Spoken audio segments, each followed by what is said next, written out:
The thing is, the hardest part about making the Fantastic Four. Hey, shh. Welcome back to Not Another Needless Sequel, where we watch movies and propose unnecessary prequels, sequels, reboots, and remakes. My name is Kane, and once again, this is going to be a solo episode. My wife is not going to be here for this one, and I'm going to see how she feels about taking a little break anyway, so I might be doing a few of these solo. We'll see. So, this week, it's 4 times the action in 2005's The Fantastic Four. And it starts off with Reed Richards, who otherwise is known as Mr. Fantastic, and he is proposing a plan to the CEO of Von Doom Industries, who's obviously going to be Victor Von Doom. He wants to go study this cosmic radiation storm that is up in space, but he needs Von Doom Industries has a space station up there already, and he needs it because it has the shielding to protect them from the storm. It'll be a good place for him to do his research. Doom agrees because he obviously want the benefit of having Reed have to ask him for a favor. And you get this in the very beginning where you're seeing this attitude that he has. I actually really liked the way that they did it because he seems to me very condescending, and it feels like what I would imagine Doom's attitude to be like. He's played by Julian McMahon. He recently passed away, unfortunately, so of course rest in peace to him. He did a lot, played a pivotal role in the show Nip and Tuck, if you've ever seen that, and of course he's in this movie as Dr. Doom, but he has a long acting career. So what he does with Doom, I think, fits his personality, at least in the very beginning of this movie. So eventually in this movie, we do get to their trip to space, and in space, we get the whole Fantastic Four is up there, and Dr. Doom. Obviously, they don't have their powers yet. So Sue Storm is up there. She is currently dating Doom, apparently, and she used to have a thing with Reed Richards. Her brother, Johnny Storm, is up there. And then Reed Richards' best friend, Ben Grimm. And apparently they're all astronauts, which was a thing in the comics, but in this movie it feels so weird to me just with the way that some of the characters act. I'm like, you're not an astronaut. Which actually goes to something I wanted to talk about is this movie, like, unfortunately, and it's a little dated, but I kind of wish that there was more to the space portion of this movie. They go in space very briefly to get their powers, which I know it's the comic accurate way. But honestly, like, I could have used more of it, and I could have used it a little better. Like, it doesn't feel like they're in space, besides the fact that they have, like, a CGI screen behind them that is showing space. But I don't know, it doesn't feel like any other space movie you watch. I mean, everything from a more recent one, like, the scenes that I've seen in the trailer for Project Hail Mary, from that all the way back to something like Alien, those feel more like you're in space. Like, it's like the spaceship design is better. The spaceship design here, like, I just didn't feel it. I didn't buy it. Maybe it's because they never really did, like, a no-gravity thing. I don't know. Sometimes that helps. Anyway, in space, things start going wrong because the cosmic storm is going too fast and it's coming towards them, and they were supposed to be out of there by now. The storm hits the ship. This is how they get their powers. One thing I really liked is when the storm is hitting the ship and hitting all of our heroes, and one villain, they have, like, a preview of their powers, basically. Like, you see, for example, just Sue, she's an invisible woman. You see her skin starts to just become translucent, that kind of thing. And I think that's cool. I really like that part of it. Interestingly enough, one of my pieces of trivia here is Jessica Alba actually had a kidney infection during the filming of this space scene, and she nearly fainted when she was with Julian McMahon. So during that scene, when she almost fainted, apparently Julian calmed her down by doing a Dr. Evil impression. And I just thought that was funny. And, because he's playing the villain here and he's doing something like that. And he's so serious in this movie. But that's a nice little story, if true. So when they get back down from space, you start to see their powers manifest. Everybody, it happens a little differently. It's different speeds for everybody. And they're all kind of freaking out, realizing what's going on. One of the saddest fucking parts of this to me is that the Thing, Ben Grimm, he's the Thing, and he transforms and immediately he wants to go see his wife. He wants to go see his longtime girlfriend that they've already spent time in this movie talking about how perfect they are for each other. She immediately doesn't want anything to do with him. I think her name's Deb. Awful bitch. I mean, what the fuck? Like, I understand it's a lot, but she acts like he's a fucking monster. And I know he's kind of supposed to be seen that way, but when you look at him in the movie, like, he's not a fucking monster. It's fine. Just, he's just a little different. Anyway, that fucking part is so sad. Along with everybody's powers, we see that Doom Industries is they're trying to get rid of Victor because of this whole incident. It's hurting the stocks, and so they fire him, or let him go, however the fuck that corporate shit works. You know what I'm saying? The Thing, he is feeling pretty depressed, and he goes to the Brooklyn Bridge, and he's sitting there on the edge, and he sees a guy who's about to jump off the Brooklyn Bridge. He convinces him not to, basically by scaring him, but him scaring him causes a pileup on the Brooklyn Bridge. All these cars, everything's happening, cars are driving off the side. It's like a hero moment for them. It's like probably their first hero moment. The Fantastic Four is there. They fix everything. I actually have 3 pieces of trivia right here to talk about specifically the Thing's character in this movie. So for most of the filming, they had Michael Chiklis, who played him. He said that he was uncomfortable because the prosthetics for this is done with no CGI on the Thing, as far as I can tell. So they just had all this makeup and prosthetics on Michael Chiklis, and he was just uncomfortable the whole shoot. He's hot, he's sweating. It's awful. Apparently, they even had to pull off the top of the head whenever he was in between scenes and blow cooled air into it, because that's how much he was overheating. But he was one of the people that actually fought for them to not do CGI on the Thing. He was apparently the only one of the 4 actors, that play the heroes to even really be into the Fantastic Four. He said he was a fan of the Thing since he was a kid. But so he's wearing 60 pounds of latex. Apparently it took 3 hours for him to get into it, and he was fucking hating his life. But the final battle, which we haven't gotten to yet, but it was filmed in Vancouver in December, so it was super cold. Apparently at that point he was the only one that was comfortable. He was warm, and everyone else was wearing their skin tight Fantastic Four outfits. So I thought that was hilarious. So something also that I wanted to mention about this scene on the bridge, after they save everyone, the Thing's girlfriend that already ran away from him shows up there to the bridge and takes off her engagement ring and throws it on the floor. You just saw this man save people. He's still a good man. He's still the person he's the man you love, and you are throwing your ring down on the bridge. What is wrong with this woman? She is acting out of control. You're selfish. Man, you can see he's not a monster. What is the problem? Yes, he's not who you fell in love with. I get that. But you don't even want to have a conversation. It's the backing away, the disgust for me that's making me fuck Debbie. But he does go on in this movie to actually meet another girl, Alicia Masters, and she is the daughter of a character from the comics. I mean, she may even be in the comics herself, but her father is Philip Masters. He's the puppet master, and he is a villain for the Fantastic Four. There's actually a scene in this movie where they're at an art gallery, and the Thing points out something about puppets that she has in the art gallery, and she's like, oh, those are my father's. I doubt they're ever going to do anything with that, but it's a nice little Easter egg. Anyway, Reed is searching for a cure during all this. They initially, when they first get back, they're in Von Doom Industries hospital, and they can't stay there after he gets fired. Oh, I did want to call out Maria Menounos actually appears in this movie as a nurse trying to treat Johnny Storm, and they kind of form a little fling there. But a movie minute right in the middle of the movie. It was nice. If you know, you know. If you don't know what I'm talking about, just ignore me. So, when Reed is searching for a cure, and meanwhile, Doom is starting to transform. His hand is getting, metallic. He started off with just a minor scar in his head, but the way they've done it in this movie for Doom is that he is starting to, grow the metal on his skin. It's less of him putting on just a mask and a suit. He's just kind of metal. I don't know. Part of that I think is kind of cool. Another part of me hates it. What I really don't like is that he has lightning powers because he's metal. And I don't know, that's such a nerf for Doctor Doom, right? He's a magician. I mean, that's not a good way of saying that.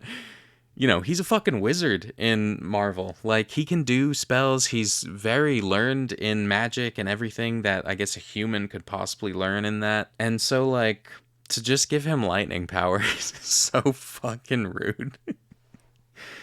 Anyway, he is just going crazy. I don't know why the fuck he's written like this, because he's totally normal.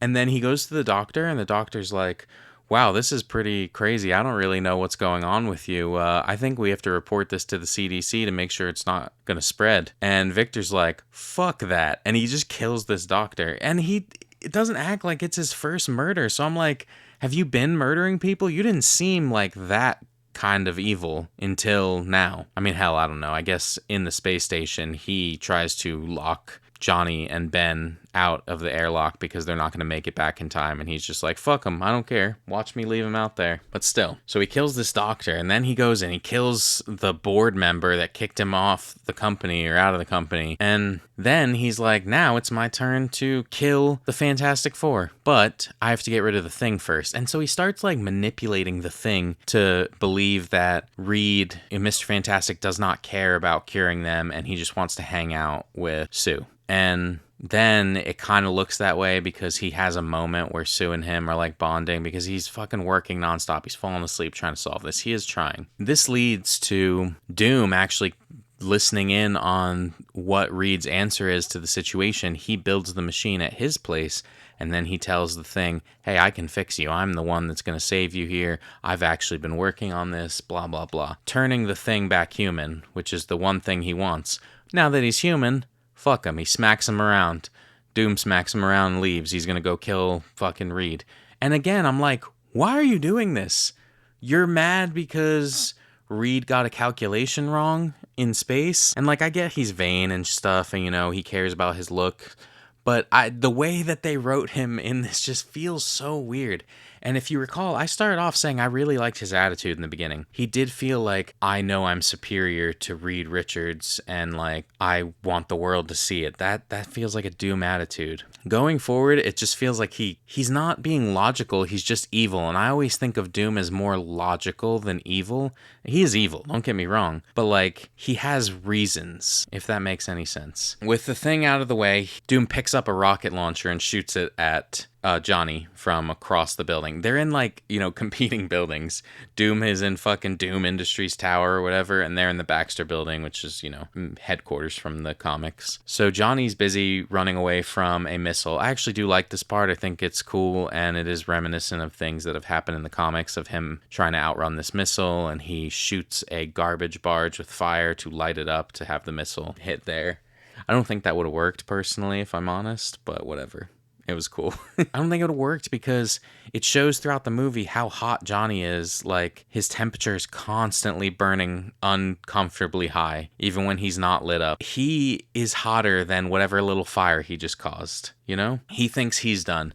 Now he's just got Reed to deal with and Sue. So Reed, he fucking is like freezing him to death, and he's saying shit like, you know what happens when you super cool rubber?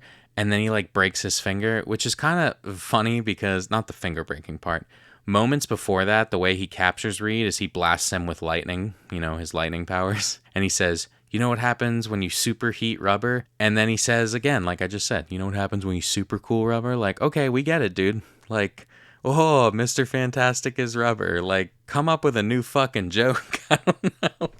It's so weird how many times he did it in such a short span. Anyway, with Reed frozen, Sue shows up, and Sue fights him too.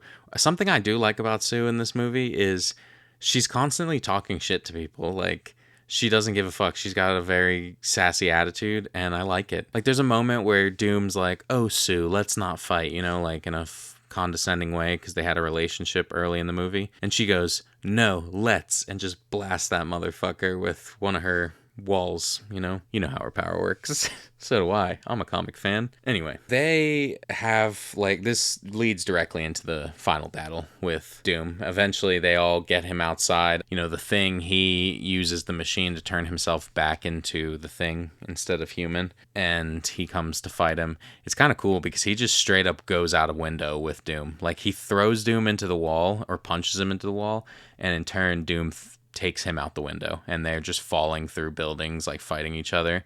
I do think that fight looks good. Like, CGI aside, CGI being aged, it's cool to see them bouncing between two very specific buildings in New York City. Sometimes, when they do New York City fights, it's just the whole fucking city block. They're just like going down the street. Or you're inside of a building and you hardly remember you're in New York. I'm thinking Daredevil or Avengers. Those are my like placeholders for this. And in this, because it's two specific buildings, I feel like it feels closer to reality. I don't know. So they all get him outside and then they fucking kill him. They just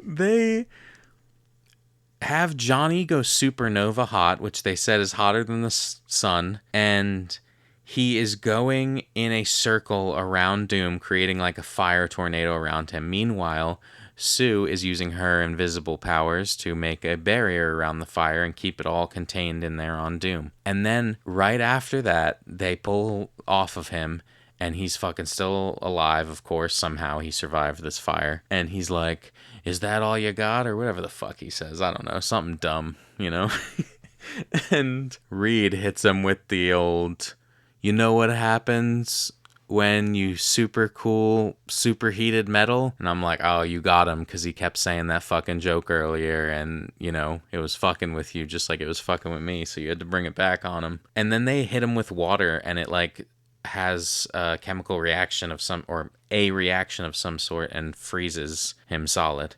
And there's like a whole crowd around them cheering, and I can't help but think that this crowd has zero context of what happened, and they're just cheering for these four people who just killed a dude. He didn't really get any hits in down on the street for the crowd to see. All the crowd saw was them kill him.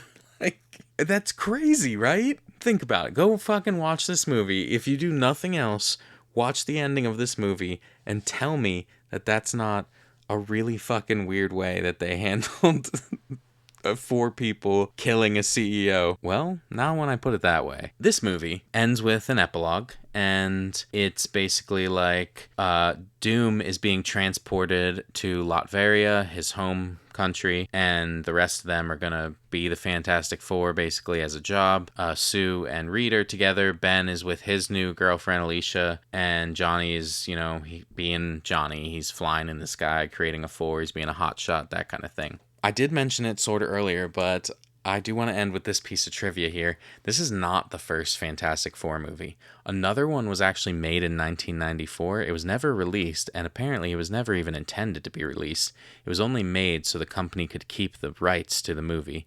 A lot of times with these rights, companies will have these contracts in place that are like, if you own the rights to, let's say, the Fantastic Four, but you don't make a movie for 10 years, we get the rights back. And so sometimes movies are made that are just junk and are nothing, and they're just made to retain the rights. It's super interesting. If that sounds interesting to you at all, look into it and look at some of these movies that were made just to keep the rights. So anyway, I rated this movie a 3.5 out of 5. It's fun, I think. Like, there's a lot of parts about it that are vaguely reminiscent of just that era of superhero movies, Spider-Man, the X-Men movies.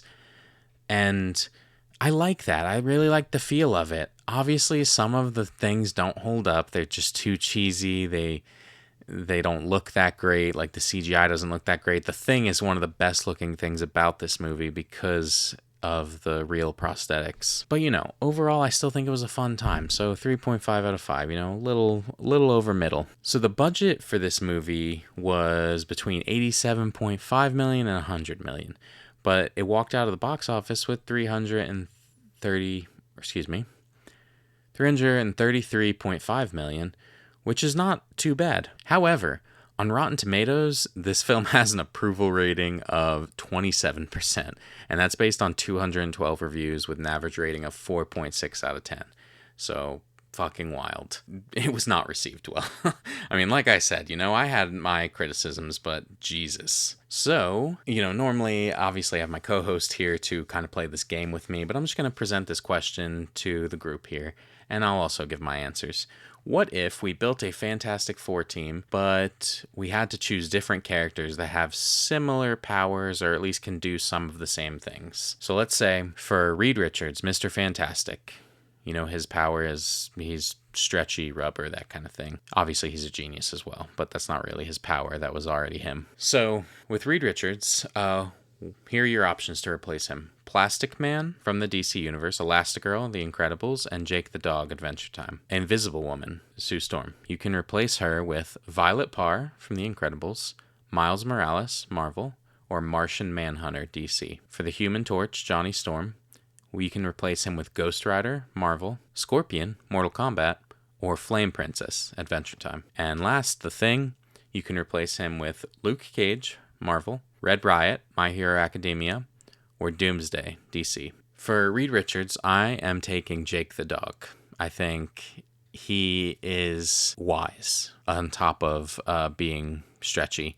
And, you know, he kind of can form different shapes that I'm not sure Mr. Fantastic would be willing to do in the first place. But him being wise will help.